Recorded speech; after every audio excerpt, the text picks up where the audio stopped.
तमाम तर तवज्जो दाखिली और बैरूनी चैलेंजेस से निमटने पर मरकूज है। Army chief general Qamar Javed Bajwa का कहना है पाकिस्तान की सालमियत और खुद मुख्तारी के दिफा के लिए तैयार हैं। जदीद टैंक BT-4 ने दिफा को मजीद नाकाबिल तस्खीर बना दिया। DGISPR के मुताबिक आर्मी चीफ का जहलम के करीब रेंज का दौरा चीनी साख्ता 3rd generation main tank BT-4 का मुजाहरा देखा।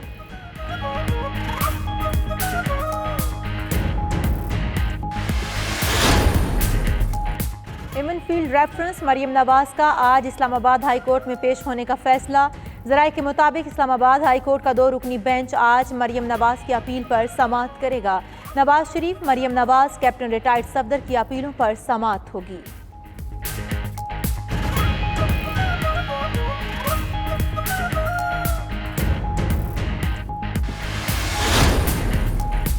नवाज शरीफ की हाजिरी चाहिए, हुकूमत जैसे चाहे यकीनी बनाए। इस्लामाबाद हाई कोर्ट के रिमार्क्स, कहा हुकूमत ने नवाज शरीफ का नाम ECL से निकाला।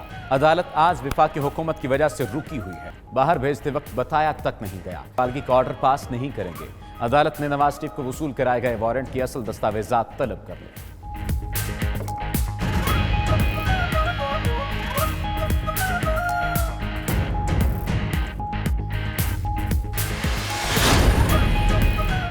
एहतसाब मौलाना तक भी पहुंच गया।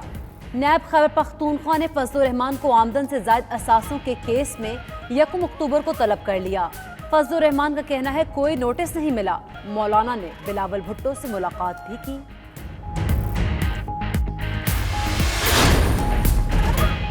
ऑल पार्टीज कॉन्फ्रेंस से खिताब नवाज शरीफ की सियासी साबित होगा।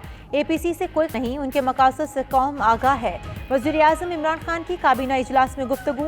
इजलास में नवाज शरीफ की सेहत का चर्चा भी हुआ। अरकान का कहना था APC असल में अब्बू बचाओ मुहिम थी।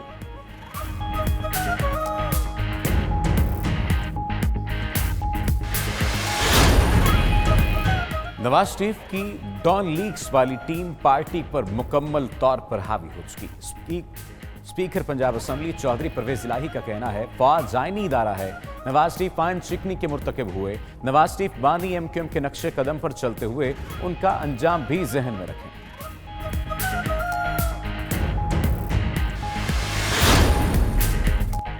छठी, 7वीं और 8वीं जमातों के तलबा और तालिबात आज से स्कूल जाएंगे। NCO से इजलास में मंजूरी के बाद वज़ीर तालीम शफकत महमूद की प्रेस कॉन्फ्रेंस। उधर फैसले के मुताबिक पंजाब और खैबर पख्तूनख्वा में मिडिल क्लासेस आज से शुरू करने का ऐलान।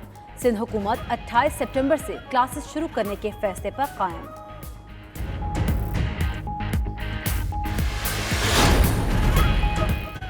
वफाकी काबीना ने 94 दवाओं की कीमतों में इजाफे की मंजूरी दे दी। सस्ती तरीन अद्वियात की कीमतों में इजाफा किया गया। 3 से 4 इकसाम की वैक्सीन और एमरजेंसी इस्तेमाल की अद्वियात की कीमतें भी बढ़ेंगी। काबीना इजलास में चेयरमैन और मेंबर ओगरा की तैनाती मौखर।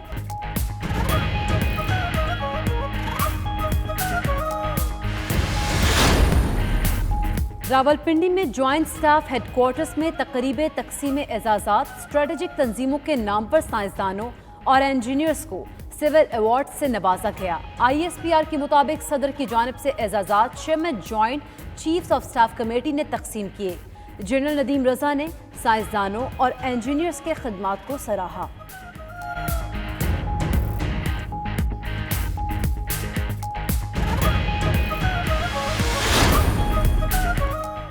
पाक चीन दोस्ती को नई बुलंदियों पर पहुंचाने वाले याओ जिंग के लिए पाकिस्तान का आला सिविल एजाज।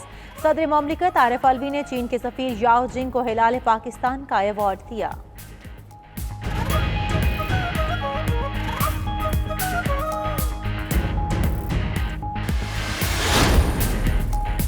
तुर्क सदर ने अक़वाम आलम के सामने फिर कश्मीर का उठा दिया। तैयब उर्दवान का जनरल असम्बली के वर्चुअल इजलास से खिताब, कहा कश्मीर अक़वाम मुत्तहिदा की करारदादों के मुताबिक हल होना चाहिए। जनूबी एशिया में अमन का इन्हिसार कश्मीर पर है। दुनिया को चंद मुल्कों के रहमो करम पर नहीं छोड़ा जा सकता। आज़ाद फ़लस्तीनी रियासत का दारुल हुकूमत बैतुल मक़दस ही फ़लस्तीन का वाहिद हल है।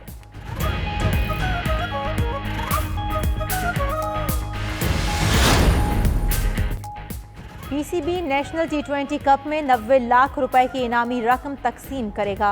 ایونٹ 30 ستمبر سے ملتان میں شروع ہوگا۔ ڈومیسٹک کرکٹ کی فاتح ٹیم کو 50 لاکھ کی انعامی رقم دی جائے گی۔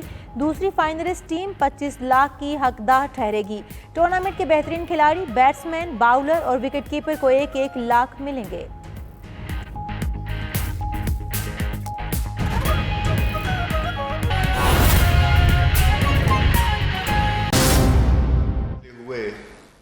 اور جنرل گفتگو بھی ہوئی جو جی کچھ کہا اچھا جو بنیادی جو آئٹمز تھے اس میں ایک تو جو آپ کو پتہ ہے کہ جس طرح کے یہ ریپ کے واقعات ہو رہے ہیں تو پرائم منسٹر صاحب تو اس کے بارے میں بہت کلیئر ہیں اور مختلف سزاؤں پہ ڈسکشن بھی ہو رہی ہے، لیکن فیصلہ یہی کیا گیا کہ اس کو چونکہ مختلف حوالوں سے اس قانون کو دیکھا جانا چاہیے، گو کہ اس میں کوئی شک نہیں ہے کہ جو ہمارا جو بھی قوانین ہیں وہ اسلام کی روح کے مطابق ہونے چاہیے، لیکن اس میں جو آج کل کی جو بھی حقیقتیں ہیں ان کے مد نظر ایسی قانون سازی کی جائے جس میں کہ مجرمان جو اس غلیظ جرم کے مرتکب ہوتے ہیں ان کو سزا ملنی چاہیے اور کڑی سے کڑی سزا ملنی چاہیے، کیونکہ یہ واقعات ہم دیکھ رہے ہیں کہ پچھلے 4-5 سال سے بہت عروج پر ہیں۔ ایک وجہ تو یہ بھی ہے کہ اب یہ ذرا چونکہ سوشل میڈیا اور میڈیا زیادہ متحرک ہو گیا ہے تو ہمیں زیادہ خبر ملتی ہے۔ ہو سکتا ہے کہ یہ جو مکروہ جرم ہے یہ بہت عرصے سے ہمارے معاشرے میں ہو، تو اس کے لیے ایک بل تو اس پہ تو ڈسکشن ہوئی جو کہ ہمارے بیرسٹر شہزاد اکبر صاحب نے وہ کیا، مجوزہ جو بل تھا وہ تھا anti rape investigation and prosecution. اس پہ بحث ہوئی جس کا مقصد جنسی جرائم کی مؤثر روک تھام کو یقینی بنانا، مجرموں کو کیفر کردار تک پہنچانے کو یقینی بنانا، تفتیش کے دوران متاثرہ خاتون کی عزت نفس کا تحفظ اور بحالی، کیس کی تفتیش میں جدید ٹیکنالوجی کا استعمال اور جنسی جرائم سے متعلق سزاؤں کو سخت ترین بنانا ہے، کیونکہ یہ ایک ایسا ایشو ہے جو کہ ہمارے پورے معاشرے پہ کئی سوالات اٹھاتا ہے، تو اس کی ہر لیول پہ وہ ہو رہی ہے، اس پہ کام ہو رہا ہے اور انشاءاللہ جلد آنے والے اجلاس میں ہم ایک مکمل بل بھی پیش کریں گے، تاکہ کیونکہ جو موجودہ قانون ہے اس میں کئی گیپس ہیں، اس میں کئی ایسی شکیں ہیں جس کی وجہ سے ملزم کو سزا دینا کافی مشکل ہو جاتا ہے۔ اس کے علاوہ پاور سیکٹر پہ تفصیلی گفتگو ہوئی، جیسا کہ آپ جانتے ہیں کہ ہمارے ملک میں جو ہمارا انرجی سیکٹر ہے، اور جس طرح پرائم منسٹر صاحب نے کہا بھی کہ ان کے جو سب سے پرائیورٹی رکھنے والے 2 ایشوز ہیں تو بہت سے، لیکن اگر ان میں سے اگر ترتیب دیا جائے جو کہ ملک کو اس وقت انہوں نے ملک کو اپنی حصار میں لے رکھا ہے تو وہ ہے ایک تو انرجی سیکٹر اور دوسرا FBR۔